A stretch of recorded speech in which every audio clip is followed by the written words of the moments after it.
ಎಲ್ಲರಿಗೂ ನಮಸ್ಕಾರ. ಹಿಂದೂಗಳ ಹಬ್ಬ ಹರಿದಿನಗಳ ಸಾಲಿನಲ್ಲಿ ಮಕರ ಸಂಕ್ರಾಂತಿ ಕಡೆಯ ಭಾಗ. ಪುಷ್ಯ ಮಾಸದಲ್ಲಿ ಬರೋ ಈ ಹಬ್ಬಕ್ಕೆ ಜ್ಯೋತಿಷ್ಯ, ಆರೋಗ್ಯ, ಪೌರಾಣಿಕ ಹಾಗೆ ಸಾಂಪ್ರದಾಯಿಕ ಹಿನ್ನೆಲೆಗಳು ಸಾಕಷ್ಟಿವೆ. ಎಳ್ಳು ಬೀರೋ ಹಬ್ಬ ಅಂತ ಇದನ್ನ ಕರೀತಾರೆ. ಹಾಗೆ ಎಳ್ಳು ತಿಂದು ಒಳ್ಳೆ ಮಾತಾಡು ಅನ್ನೋ ಗಾದೆ ಮಾತಿಗೆ ಇದು ಅನ್ವಯವಾಗೋ ಹಾಗೆ ಇದೆ. ಸೂರ್ಯ ತನ್ನ ಉತ್ತರಾಯಣ ಗತಿಯನ್ನ ಇಂದಿನಿಂದಲೇ ಪ್ರಾರಂಭಿಸೋದು. ಆದ್ರಿಂದಲೇ ಇದಕ್ಕೆ ಉತ್ತರಾಯಣ ಪುಣ್ಯಕಾಲ ಅಂತ ಹೇಳ್ತಾರೆ. ತಮಿಳುನಾಡಿನಲ್ಲಿ ಭಗವಂತನಿಗೆ ಪೊಂಗಲನ್ನ ನಿವೇದಿಸೋದರಿಂದ ಅವರು ಈ ಹಬ್ಬವನ್ನ ಪೊಂಗಲ್ ಅಂತ ಕರೀತಾರೆ. ಸೌರಮಾನ ಪಂಚಾಂಗದ ರೀತಿ ಸೂರ್ಯ ತಿಂಗಳಿಗೊಂದು ರಾಶಿಯಂತೆ ಒಂದು ವರ್ಷಕ್ಕೆ 12 ರಾಶಿಯನ್ನ ಪ್ರವೇಶ ಮಾಡ್ತಾನೆ. ಒಂದೊಂದು ರಾಶಿಯಿಂದ ಮತ್ತೊಂದು ರಾಶಿಗೆ ಪ್ರವೇಶಿಸೋ ದಿನವೇ ಸಂಕ್ರಮಣ. ಹೀಗೆ ವರ್ಷಕ್ಕೆ 12 ಸಂಕ್ರಮಣಗಳು. ಇವುಗಳಲ್ಲಿ ಪ್ರಧಾನವಾದದ್ದು 2 ಸಂಕ್ರಮಣಗಳು. ಖಗೋಳಶಾಸ್ತ್ರದಂತೆ ಸೂರ್ಯ ಕರ್ಕಾಟಕ ಸಂಕ್ರಾಂತಿ ವೃತ್ತವನ್ನು ಪ್ರವೇಶಿಸುವುದರಿಂದ, ಅಂದ್ರೆ ನಿಜವಾಗಿ ಭೂಮಿ ಸಂಚರಿಸುವುದು, ತೋರಿಕೆಯ ಚಲನೆ ಇಲ್ಲಿ ಹೇಳ್ತಾ ಬಂದಿದ್ದಾರೆ. ಖಗೋಳಶಾಸ್ತ್ರದಂತೆ ಸೂರ್ಯ ಕರ್ಕಾಟಕ ಸಂಕ್ರಾಂತಿ ವೃತ್ತವನ್ನು ಪ್ರವೇಶಿಸುವುದರಿಂದ ಇದಕ್ಕೆ ಕರ್ಕಾಟಕ ಸಂಕ್ರಾಂತಿ ಅಂತಲೂ ಕರೀತಾರೆ. ಹಾಗೆ ಮಕರ ಸಂಕ್ರಾಂತಿ ವೃತ್ತದಲ್ಲಿ ಪ್ರವೇಶಿಸಿದಾಗ ಮಕರ ಸಂಕ್ರಾಂತಿ ಅಂತಲೂ ಕರೀತಾರೆ. ಇವೆರಡರಲ್ಲಿ ಮಕರ ಸಂಕ್ರಾಂತಿಗೆ ಹೆಚ್ಚು ಮಹತ್ವ ಇರುವುದು. ಇಂದಿನಿಂದ ಸೂರ್ಯ ದಕ್ಷಿಣದಿಂದ ಉತ್ತರ ದಿಕ್ಕಿಗೆ ಸಂಚರಿಸ್ತಾನೆ. ಇದನ್ನೇ ಉತ್ತರಾಯಣ ಪುಣ್ಯಕಾಲ ಅಂತ ಹೇಳೋದು. ಕರ್ಮಠರಾದವರು ಇವತ್ತಿನ ದಿನವೇ ಸ್ವರ್ಗದ ಬಾಗಿಲು ತೆರೆಯೋದು ಅಂತ ಹೇಳ್ತಾರೆ. ದೇವತೆಗಳಿಗೆ ನಮ್ಮ 1 ವರ್ಷ, ಅವರಿಗೆ 1 ದಿನ. ದಕ್ಷಿಣದಿಂದ 6 ತಿಂಗಳು ಅವರಿಗೆ ರಾತ್ರಿ ಆಗಿರುತ್ತೆ. ಆ ರಾತ್ರಿ ಸ್ವರ್ಗದ ಬಾಗಿಲು ಹಾಕಿದ್ರೆ ಅದನ್ನ ತೆಗೆಯೋದು ಮಾರನೇ ದಿನ ಬೆಳಗ್ಗೆ, ಅಂದ್ರೆ ಉತ್ತರಾಯಣ ದಿನ ಅಂತ. ಈ ಕಾರಣಕ್ಕಾಗಿ ಭೀಷ್ಮರು ಶರತಲ್ಪದಲ್ಲಿ ಮಲಗಿ ಸ್ವರ್ಗದ ಬಾಗಿಲು ತೆರೆಯೋ ಉತ್ತರಾಯಣ ಬರೋವರೆಗೂ ಕಾದಿದ್ರು ಅಂತ ಮಹಾಭಾರತದಲ್ಲಿ ಹೇಳೋದು. ಉತ್ತರಾಯಣ ಪುಣ್ಯಕಾಲ ವರ್ಷಕ್ಕೊಂದು ದಿನ ಮಾತ್ರ ಬರೋದ್ರಿಂದ ಅಂದಿನ ಪರ್ವ ದಿನದಲ್ಲಿ ಮಾಡೋ ಪೂಜೆ, ಸ್ತೋತ್ರ, ಜಪ, ಧ್ಯಾನ ಮತ್ತೆ ದಾನಗಳಿಗೆ ಹೆಚ್ಚಿನ ಮಹತ್ವ ಇರುತ್ತೆ. ಅಂದು ಮಾಡೋ ಎಳ್ಳು ಬೆಲ್ಲದ ದಾನ ಬಹಳ ಶ್ರೇಷ್ಠವಾದ್ದು. ಪುಷ್ಯ ಮಾಸಕ್ಕೆ ಶನಿಯು ಅಧಿಪತಿಯಾಗಿದ್ದು ಎಳ್ಳು ಶನಿಗೆ ಪ್ರೀತಿಯ ಧಾನ್ಯವಾಗಿರೋದ್ರಿಂದ ಅದನ್ನ ದಾನ ಮಾಡಬೇಕು ಅಂತ ಹೇಳ್ತಾರೆ. ಇನ್ನು ಬೆಲ್ಲ ಮೃತ್ಯುಂಜಯ ಸ್ವರೂಪ. ಹೀಗೆ ಇವುಗಳ ದಾನದಿಂದ ಶನಿ ಯಮನ ಅನುಗ್ರಹಕ್ಕೆ ಪಾತ್ರರಾಗಬಹುದು ಅಂತನೂ ನಂಬಿಕೆ ಇದೆ. ಎಳ್ಳು ಬೆಲ್ಲದ ದಾನ ತೆಗೆದುಕೊಳ್ಳೋಕೆ ಶ್ರೋತ್ರಿಯರು ಅನೇಕರು ಹಿಂದೆಗೆಯುವುದರಿಂದ ಅದನ್ನ ಕೊಬ್ಬರಿ, ಹುರಿಗಡಲೆ, ಹುರಿದ ನೆಲಗಡಲೆ ಅಂದ್ರೆ ಕಡಲೆಕಾಯಿ ಬೀಜ ಇವುಗಳನ್ನ ಸೇರಿಸಿ ಪಂಚಕಜ್ಜಾಯ ಅನ್ನೋ ಹೆಸರಿನಿಂದ ಎಳ್ಳಿನ ದಾನವನ್ನ ಮಾಡ್ತಿದ್ರು.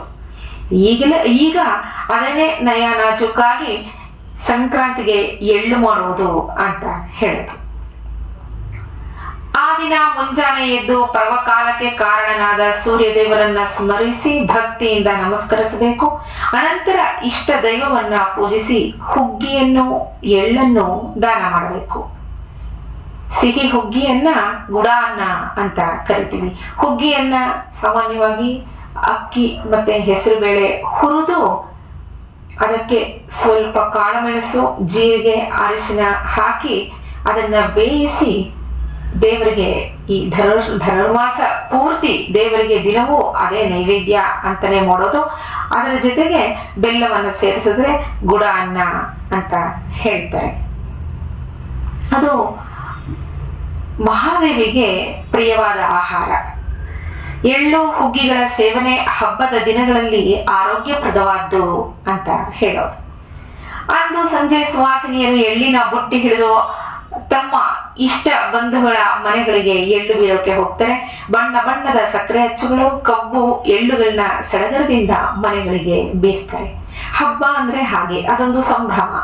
ನವವಿವಾಹಿತ ತರುಣಿಯರಿಗೆ ಇದು 5 ವರ್ಷಗಳ ವ್ರತ. ಎಳ್ಳನ್ನ ತಿಲಕುಂಭ ಅನ್ನೋ ಮಡಿಕೆಗಳಲ್ಲಿ ಇಟ್ಟು ಮುತ್ತೈದರಿಗೆ ದಾನ ಮಾಡಿ ಅವರ ಆಶೀರ್ವಾದ ಪಡೆಯೋದು ವಾಡಿಕೆಯಲ್ಲಿದೆ. ಇದರಿಂದ ಅವರ ವಿವಾಹ ಜೀವನ ಮಧುರವಾಗಿ ಸಂತಾನಾಭಿವೃದ್ಧಿ ಆಗುತ್ತೆ ಅನ್ನೋ ಕಲ್ಪನೆಯು ನಮ್ಮ ಹಿಂದಿನಿಂದ ನಡ್ಕೊಂಡು ಬಂದಿದೆ. ಈ ವ್ರತದ ಅವಧಿಯಲ್ಲಿ ಮಗು ಜನನವಾದರೆ ಎಳ್ಳಿನ ಜೊತೆ ಶ್ರೀ ಕೃಷ್ಣಮೂರ್ತಿಯನ್ನ ಅವನ ವಿಗ್ರಹವನ್ನ ಎಳ್ಳಿನ ಜೊತೆ ಕೊಡ್ತಾರೆ. ಇದು ಪರಸ್ಪರ ಮೈತ್ರಿ ಸದ್ಭಾವನೆಗಳ ಹಬ್ಬವಾಗಿದೆ. ಅದೊಂದು ಹಂಚಿಕೆ. ಅದು ಯಾವ ರೀತಿಯ ಹಂಚಿಕೆ ಅಂದ್ರೆ ಅದೊಂದು ಸಂತೋಷ ಸಂಭ್ರಮದ ಹಂಚಿಕೆ. ಸಂಕ್ರಾಂತಿ ಸುಗ್ಗಿಯ ಹಬ್ಬವೂ ಆಗಿರುತ್ತೆ. ಈ ವೇಳೆಗೆ ಜೋಳ, ತೊಗರಿ, ಹೆಸರು, ಎಳ್ಳು, ನವಣೆ, ಸಜ್ಜೆ, ಕಬ್ಬು, ಹೀಗೆ ಕಡಲೆಕಾಯಿ, ಹೀಗೆ ಭತ್ತ, ಎಲ್ಲ ಧಾನ್ಯಗಳು ಕಟಾವಿಗೆ ಬಂದಿರುತ್ತೆ. ಇವುಗಳಿಂದಾಗಿ ರೈತರ ಮನೆಗಳು ಮತ್ತೆ ಊರೇ ಸುಗ್ಗಿಯ ಸಂಭ್ರಮದಿಂದ ಕೂಡಿರುತ್ತೆ. ಬೆಳೆ ಚೆನ್ನಾಗಿ ಆಗಿರುತ್ತೆ. ಆ ಧಾನ್ಯ ಸಮೃದ್ಧಿ ತುಂಬಾ ಚೆನ್ನಾಗಿ ಎಲ್ಲ ಕಡೆಯೂ ಇರುತ್ತೆ. ಕಣಗಳಲ್ಲಿ ಧಾನ್ಯಗಳನ್ನ ಪಾತ್ರರಾದವರಿಗೆ ದಾನ ಮಾಡೋದು ಒಂದು ವಾಡಿಕೆಯಲ್ಲಿ ಇದೆ.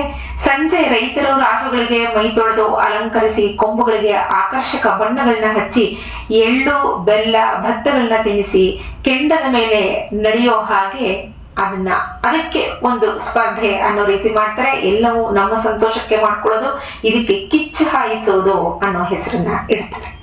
ನಂತರ ಹಳ್ಳಿಯ ಹಿರಿಯ ರೈತರುಗಳು ಸುಗ್ಗಿ ಕುಣಿತದ ಹಾಡುಗಳನ್ನ ಹೇಳ್ತಾ ಆ ಸಂತೋಷದಲ್ಲಿ ಭಾಗಿಯಾಗ್ತಾರೆ. ಮಕ್ಕಳು, ಪುಟ್ಟ ಮಕ್ಕಳು ಎಳ್ಳು ಬೀರೋಕೆ ಹೋಗ್ತಾರೆ. ಅದನ್ನ ಬೊಂಬೆ ಎಳ್ಳು ಅಂತಾನೆ ಕರೀತಾರೆ. ಕೆಲವರು ಇದನ್ನ ಭೋಗಿ ಹಬ್ಬ ಅನ್ನೋದಾಗಿ ಹೇಳ್ತಾರೆ. ಹಾಗೆ ಆ ದಿನ ಹಾವನ್ನ ಪೂಜೆ ಮಾಡ್ತಾರೆ. ನೊಜ ಹುಲ್ಲಿನಲ್ಲಿ ಸರ್ಪವನ್ನ ಮಾಡಿ ಪೂಜಿಸಿ ಅನಂತರ ವಿಸರ್ಜಿಸೋ ಪದ್ಧತಿಯು ಎಷ್ಟೊಂದು ಕಡೆ ನಾವು ನೋಡ್ತೀವಿ. ಪ್ರತಿ ವರ್ಷವೂ ಸಂಕ್ರಾಂತಿ ಪುರುಷನ ವಿಚಾರ ಪಂಚಾಂಗದಲ್ಲಿ ಇದ್ದೇ ಇರತ್ತೆ. ಪಂಚಾಂಗ ವಾಚನ ಮಾಡುವಾಗ ಯಾರು ಆ ಪಂಚಾಂಗ ಶ್ರವಣವನ್ನ ಕೇಳಿಸ್ಕೊತಾ ಇರ್ತಾರೆ ಅವ್ರಿಗೆ ಗೊತ್ತಿರತ್ತೆ, ಮೊದಲು ನಾವು ಪಂಚಾಂಗದಲ್ಲಿ ನೋಡೋದು ಸಂಕ್ರಾಂತಿ ಪುರುಷನನ್ನೇ. ಯಾಕೆ ಅಂತ ಅಂದ್ರೆ ನಮ್ಮಲ್ಲಿ ಧಾನ್ಯ ಸಮೃದ್ಧಿ ಅತಿ ಮುಖ್ಯ ನಮಗೆ. ಯಾಕೆಂದ್ರೆ ಪ್ರತಿಯೊಬ್ಬರಿಗೂ ಹೊಟ್ಟೆ ತುಂಬಿದ್ರೆ ಮುಂದಿನ ಕೆಲಸಗಳನ್ನ ಮಾಡೋದಕ್ಕೆ ಎಲ್ಲರೂ ಸಜ್ಜಾಗಿರ್ತಾರೆ ಅಲ್ವಾ. ಅದರಿಂದ ಈ ಧಾನ್ಯ ಸಮೃದ್ಧಿ, ಬೆಳೆ, ಮಳೆ ಎಲ್ಲವನ್ನು ನಮಗೆ ಈ ಪ್ರಕೃತಿಯ ಎಲ್ಲ ವಿಚಾರಗಳನ್ನು ನಾವು ತಿಳಿಯಪಡಿಸೋದು ನಮಗೆ ಪಂಚಾಂಗದಲ್ಲಿ ಸಂಕ್ರಾಂತಿ ಪುರುಷನ ಆ ವ್ಯಾಖ್ಯಾನ. ಅದರಿಂದ ನಾವು ಪಂಚಾಂಗದಲ್ಲಿ ಸಂಕ್ರಾಂತಿ ಪುರುಷನ ಬಗ್ಗೆ ಮೊದಲಿಗೆ ಓದ್ತೀವಿ. ಸಂಕ್ರಾಂತಿ ಪುರುಷನ ಫಲ ವರ್ಷವಿಡೀ ನಡೆಯುತ್ತೆ. ಅದನ್ನ ವರ್ಷದ ಪಂಚಾಂಗದಲ್ಲಿ ನಾವು ನೋಡಿ ತಿಳಿಯಬಹುದು. ಎಲ್ಲರೂ ಮಕರ ಸಂಕ್ರಾಂತಿಯನ್ನ ಸಂಭ್ರಮದಿಂದ ಆಚರಿಸುವಂತಾಗ್ಲಿ. ಭಗವಂತ ಎಲ್ಲರಿಗೂ ಅವರ ಇಷ್ಟಾರ್ಥಗಳನ್ನ ನೆರವೇರಿಸಲಿ ಅಂತ ಪ್ರಾರ್ಥನೆ ಮಾಡ್ತೀನಿ. ಎಲ್ಲರಿಗೂ ನಮಸ್ಕಾರ.